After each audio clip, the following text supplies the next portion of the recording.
People think baking is complicated, but I'm here to tell you it's actually simple. In the Cook's Illustrated Test Kitchen, we make recipes so that they work and we make them simple. Perfect example are these dinner rolls. People want to have homemade dinner rolls for big holidays and they think, oh, I can't possibly do it. So we re-engineered the recipe so you actually make the rolls 2 days in advance.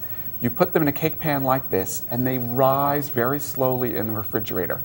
When you want to bake them, you take them out of the refrigerator, you brush them with just a little bit of melted butter, and then they go into a hot oven for 15 minutes. And it's just so simple. And they actually, besides being simpler, taste better.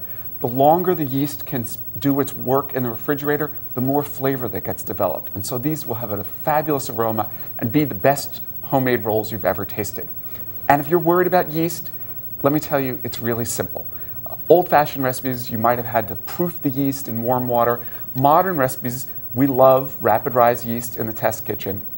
You simply open the envelope and add it directly to the dough. So you don't need to proof it first. It's ready to go. It's absolutely doable. Anybody can make great rolls.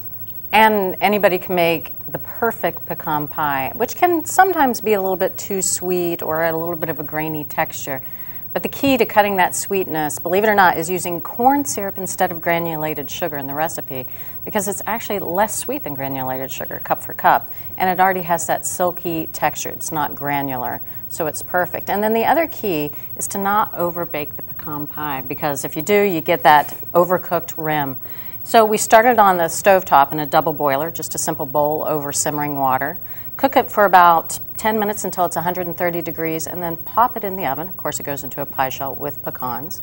Goes into a nice low oven, 275 for another hour, and it's the perfect pie.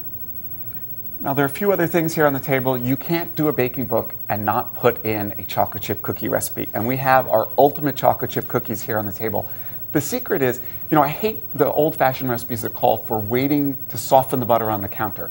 You've got to, you want to make the cookies and you have to wait an hour. So we ended up melting the butter in the test kitchen, and then we cooked it a little bit longer and actually browned the butter.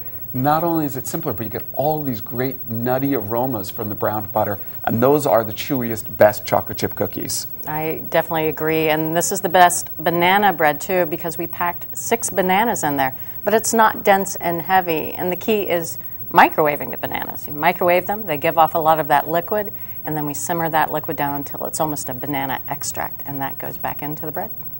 And the last thing here on the table are sticky buns. This is actually the recipe that's on the cover of the book. And if you want to make a project that really is going to wow everybody, these sticky buns, the nuts go on top. When they're folded inside the buns, they can get very soggy. And so we actually make a separate topping, has a sort of luscious, syrupy consistency from corn syrup, toasted nuts that you spoon over the finished buns right before you serve them. A great way to start any day.